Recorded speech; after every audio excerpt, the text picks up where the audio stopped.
কি অবস্থা ভাই ব্রাদার?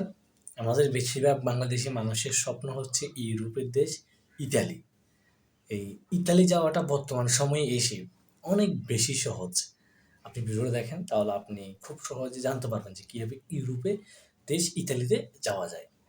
এখন প্রথম হচ্ছে ইউরোপে বর্তমানে কোন কোন ভিসাতে সহজে যাওয়া যায়। এটা হচ্ছে প্রথম হচ্ছে এগ্রিকালচার ভিসা, আর দ্বিতীয় হচ্ছে স্টুডেন্ট ভিসা, আর ৩ নাম্বার হচ্ছে ফ্যামিলি ভিসা। আর ট্যুরিস্ট ভিসায়ও অনেকে যায় ইতালিতে। তো এখন দেখেন, এখন হচ্ছে প্রথমে আমি ফ্যামিলি ভিসার কথা বলি। ফ্যামিলি ভিসাটা হচ্ছে কীরকম, যেমন একজন ছেলে ইতালিতে থাকে, হ্যাঁ? তো মেয়ের বাবা মা কী করে, ওই ছেলের সাথে মেয়ের বিয়ে ঠিক করে তারপরে কি মেয়েকে বিয়ে দিয়ে দেয় কোনোভাবে। মানে ইতালি থাকে পাত্র, ওইরকম পাত্র দেখে আর কি, হ্যাঁ? ডোন্ট মাইন্ড মাই ব্রাদার, এটা হচ্ছে অনেকেই করে, এটা কিন্তু ঠিক নেই এরকমভাবে যাওয়াটা। তো মেয়েকে বিয়ে দিয়ে তারপর মেয়েকে কী করে, ওই ছেলে ইউরোপে ইতালিতে নিয়ে যায় আর কি। ইতালিতে নিয়ে যাওয়ার পর আস্তে আস্তে তার ফ্যামিলিকেও নিয়ে যায় ইতালিতে। এটা হচ্ছে ফ্যামিলি ভিসাটা, এরকম করেই করে অনেকে। আবার বা একজন মেয়ে ইতালিতে থাকে, এখন ওই বাংলাদেশের একজন ছেলে ওর সাথে ভালো একটা সোশ্যাল মিডিয়াতে কানেক্ট হয়ে তারপরে কি চলে যায় ইতালিতে। এটা অনেকে আছে। আবার স্পন্সর ভিসাতেও যাওয়া যায়। স্পন্সর ভিসা কি হচ্ছে কি, যেমন আপনি ইতালিতে অনেকে থাকে, যেমন অনেকে কি করে বিদেশি একজন মানুষের সাথে একটা বন্ধুত্ব করে ফেলে আর কি ইতালিতে। এরকম মানুষের সাথে বন্ধুত্ব করে তারপর সেই স্পন্সর করে তো ওই দেশে চলে যায়। কিন্তু এরকমভাবে যাওয়াটা ঠিক না আসলে ভাই ব্রাদার। এরকম করে গেলে কিন্তু পরবর্তীতে আপনি অনেক সমস্যার সম্মুখীন হবেন। কিন্তু যেটা সহজ সেটা হচ্ছে স্টুডেন্ট ভিসা। যারা ভাই ব্রাদার পড়াশোনা করেন তারা আইএলটিএস করতে পারেন। আইএলটিএস করে কিন্তু খুব সহজেই স্টুডেন্ট ভিসা ইতালিতে যাওয়া যায়। এমনকি আইএলটিএস যদি আপনি ভালো স্কোর থাকে সেক্ষেত্রে আপনি ইতালিতে যাওয়ার পরে আপনি ওখানে পাশাপাশি কি চাকরি করতে পারবেন। এখন যারা ওখানে মনে করে যে না আমি ওখানে পড়াশোনা করতে যাচ্ছি, এরকমও না ভাই ব্রাদার। ওখানে কিন্তু বেশিরভাগ মানুষই কি স্টুডেন্ট ভিসা গিয়ে ওখানে কাজ করে, পড়াশোনার পাশাপাশি আর কি।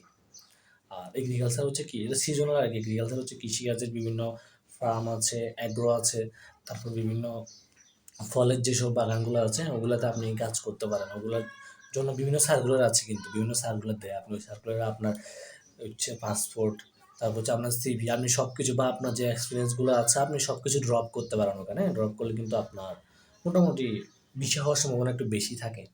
তো সেক্ষেত্রে আপনি ট্রাই করতে পারেন। আর যেটা মোস্ট ইম্পর্টেন্ট সেটা হচ্ছে ফাইবার দাম। অনেকে আপনাকে বলবে কি, আমাকে 10 লাখ টাকা দাও, আমি তোমাকে ইতালিতে নিয়ে যাবো। প্রথম 5 লাখ অ্যাডভান্স বা 2 লাখ অ্যাডভান্স। কখনো এরকম ফাঁদে পা দিবেন না ভাই ব্রাদার। এরকম করে আসলে এটা বেশিরভাগ প্রতারণা হয়ে থাকে এটার মধ্যে। যেমন আপনার থেকে 2 লাখ টাকা অগ্রিম নিয়েছে, পরবর্তী দেখবেন যে কি আপনার ভিসার কোনো ঠিকঠাক জানা নেই। এমনকি আপনি যে টাকাগুলো দিয়েছেন আপনি ওই টাকাটাও উদ্ধার করতে পারবেন না। আপনার পুরো টাকা একেবারে জলে চলে যাবে, বলতে গেলে মাটি হয়ে যাবে ভাই ব্রাদার।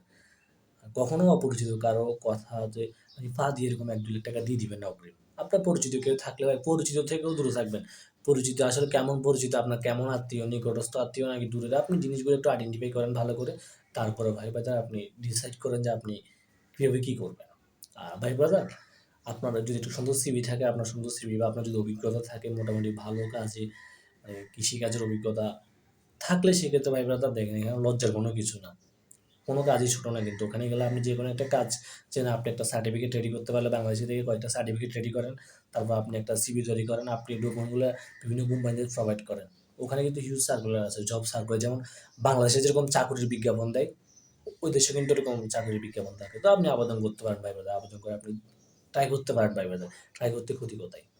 আর সবসময় মনে রাখবেন, বৈধ পথে যান, একটু দেরি হবে, বৈধ পথে যান। কখনো অবৈধ পথে ইতালিতে যাবেন না ভাই ব্রাদার। অবৈধ পথে ইতালিতে যাবেন, দিন শেষে আপনিই কষ্ট করবেন, অনেক কষ্ট করবেন। আর ভিডিওটি ভালো লাগলে অবশ্যই একটি লাইক করে দিবেন।